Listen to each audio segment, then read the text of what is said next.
Chosen one, block your focus on my voice right now. That churning anxiety in your stomach, release it. That unsettled feeling that's been following you for days, the one telling you something significant is about to shift.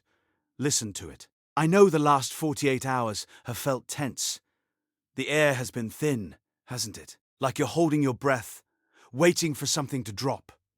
Maybe you woke up at 3 o'clock in the morning this week with a cold dread, a sense that a major shift was imminent, a spiritual tremor deep in your soul. Or perhaps you've been seeing specific signs, numbers, or even hearing phrases in your mind that feel like a premonition, an urgent whisper in the spirit. You feel the tension of impending revelation, a spiritual earthquake on the horizon. The enemy has been thrashing, screaming in the spirit realm this week for one reason and one reason only. He knows a major arrest is imminent. He knows the net is closing. This season of vague warnings, of inexplicable anxiety, it all concludes in the next 24 hours. But listen closely, because this is critical. It's not ending because of a new attack.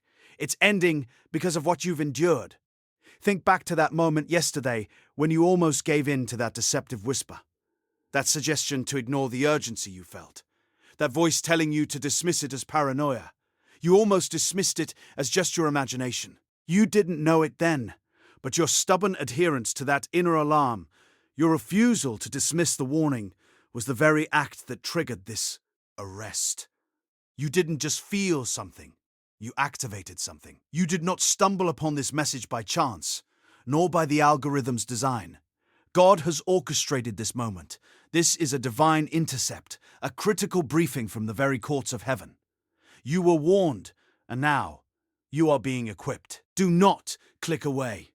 Ignoring this message now is akin to ignoring a divine alarm. Your future self is begging you to receive this because you might inadvertently stand in the path of what you're being warned about, instead of receiving the revelation that protects you. My name is Zerekiel. I've spent years studying the hidden patterns of the spirit realm, the warfare, the awakening, the weapons most people are never taught to use. And I've walked over 10,000 chosen ones through their moment of breakthrough.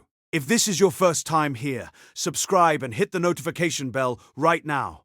Not because I need the numbers, but because the next message I release might be the one that was written specifically for the war you're fighting tomorrow.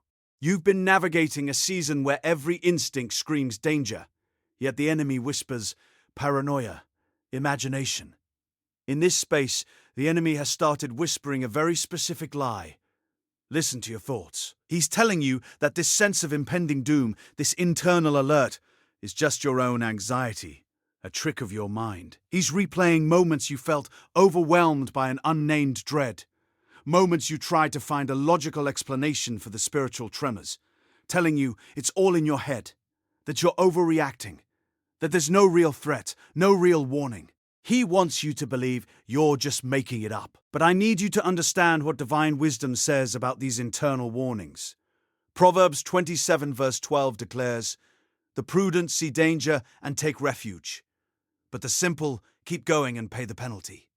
Listen to that truth. That persistent nudge, that inexplicable knowing in your spirit is not a flaw. It's a divine early warning system. It's the universe's way of telling you to prepare, because a major spiritual arrest is indeed on its way. The spirit of discernment is not given for decoration, but for declaration. The very anxiety that made you question your sanity is not a sign of weakness. It's a sign that your spiritual antennae are fully operational. You're not just feeling things, you're receiving a critical, urgent transmission. And that internal alarm you've been trying to silence, it's not a malfunction. It's the sound of the enemy's operations being shut down. You're not being paranoid. You're being prophetic. In the next few minutes, I'm going to decode the spiritual warning you've been receiving. I'm going to reveal the exact nature of this major arrest and what it means for your destiny. And at the end, I'll give you a prophetic instruction that seals the enemy's fate and secures your next step. And that internal alarm you've been trying to silence, it's not a malfunction. It's the sound of the enemy's operations being shut down. You're not being paranoid. You're being prophetic. What you just heard wasn't entertainment. It was confirmation. And if you're ready to go deeper, The chosen one's mantle will show you exactly why God separated you before birth, why the attacks came so early, and what He's unlocking in this season, code by code, until you're walking the life He already wrote over you. The link is waiting in the first pinned comment, but not for long. This major arrest you've been feeling isn't merely a judgment against a spiritual foe. It's a divine unlocking, a release of the very chains that the enemy used to keep you in a holding pattern. Think of it not as a battle for your freedom, but a victory confirming your freedom. Just as the Red Sea closed not only on Pharaoh's army, but also on the Israelites' past of slavery, this arrest is closing off the spiritual pursuit that has haunted your steps. It is a divine boundary being drawn, not just around you, but within the very fabric of your destiny. This brings us to something most people miss entirely. Your endurance wasn't just a passive act of survival. Your refusal to quit, even when every fiber of your being screamed to surrender to the fear, was an active weapon in the spirit realm. It wasn't your strength, but your unwavering, even stumbling trust that triggered this divine intervention. Like David, who endured years in the wilderness, hunted by Saul, not knowing when his anointing would manifest as his reality. Those years weren't just waiting. They were a forging process, hardening his resolve, sharpening his spiritual senses for the kingship that was already written over him. Your perseverance gave heaven the legal grounds to step in. But here's where it goes deeper. The enemy's true strategy in this season wasn't just to attack you. It was to subtly distort your perception of divine guidance. He wanted you to doubt the very voice that was giving you warnings, to believe that God's whispers were merely your anxieties. Remember Eve in the garden. The serpent didn't directly command her to disobey. He twisted God's words, planting seeds of doubt about His intentions, making the divine instruction seem like restriction rather than protection. This arrest is not just shutting down the enemy's operations, it's clearing the distortion in your spiritual communication line. Coming up, the one thing you've been carrying that actually feeds the enemy's attempts to keep you blind. Stay with me. Now, once you understand that your endurance was a weapon and your discernment was a shield against distortion, you're ready for the shift from passive warning to active deployment. Your spiritual antennae, once only receiving signals, are now calibrated to project a counterforce. Think of Gideon's army, not just hearing God's voice, but acting on seemingly illogical instructions, turning the enemy's overwhelming numbers into their own confusion and defeat. This is where your discernment transitions from being a personal guide to becoming an instrument of divine strategy, making you an active participant in the enemy's downfall, not just a witness. This brings us to the breaking of the spirit of paralysis.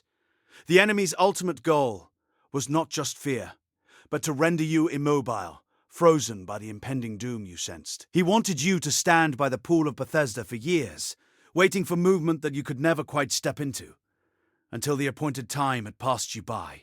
But this arrest is not just a judgment on the enemy. It's a breaking of the spiritual inertia that held you captive. It forces movement. It demands action. In a moment, we'll uncover the hidden loyalty you might unknowingly be giving to your past struggles. And this leads us to the critical need for reclaiming your authority through defined boundaries. This arrest isn't just an event, it's an empowering decree for you to reinforce the spiritual walls around your life.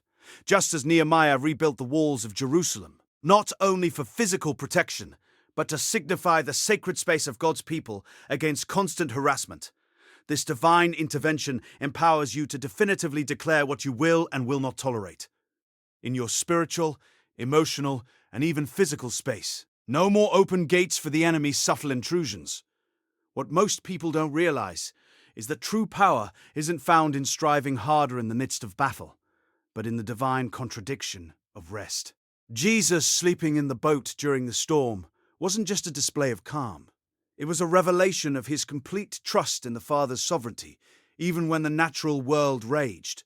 This arrest is your invitation to rest, not from the battle, but in the victory. It's the assurance that the work is being done for you, allowing you to operate from a place of peace rather than frantic effort. And once that clicks, everything shifts to the revelation of your true burden.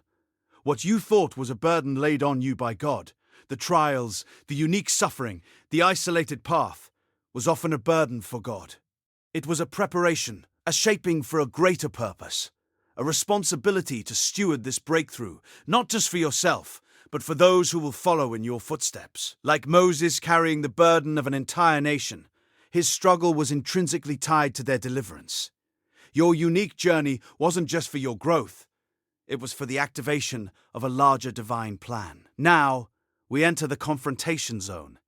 And here's the part you probably didn't expect, the hidden truth many refuse to acknowledge: the fear of unknown freedom. Sometimes we subconsciously cling to the familiar discomfort of our chains because the responsibility of true freedom feels heavier. Israel, at the border of the Promised Land, feared the giants more than they feared the wilderness, because the wilderness, for all its harshness, was known. Freedom demands faith, decision, and the courage to step into a life unscripted by your past. This arrest forces that choice. But let me challenge you with something deeper still: the subtle pride in suffering well. We often derive a strange identity, even a sense of spiritual superiority, from our struggles, from enduring the attacks. We become so comfortable in the narrative of our pain that when the breakthrough finally arrives, a part of us resists letting go of the struggle itself. This arrest strips away that false comfort, dismantling the identity you might have built around your wounds, demanding you step fully into the identity of the healed, the whole, the delivered. And the final, unexpected revelation: the arrest isn't just an external shutting down of enemy operations. It's a profound, internal recalibration. The enemy's whispers and operations were often mirroring unhealed patterns within you, old agreements, subconscious beliefs, and fears disguised as wisdom. The true arrest is God's divine intervention to shut down both simultaneously. It's the arrest of old mindsets, the arrest of self-sabotaging patterns, the arrest of the inner voice that partnered with the enemy's whispers. Until that shifts, until those internal operations are fully arrested, nothing truly changes. This is the moment where your inner world aligns with the external victory. Tonight, before you sleep, place your hand on your heart and declare this with me: I release every false identity, every burden I was never meant to carry. I release the fear of freedom and the comfort of my past struggles. I declare that the internal operations of doubt and paralysis are arrested now. I receive my divine freedom. I receive my activated authority. I step fully into the life heaven already wrote over me, knowing that my discernment is my protection and my endurance has paved the way for this glorious arrest. I am free, I am equipped, and I am ready.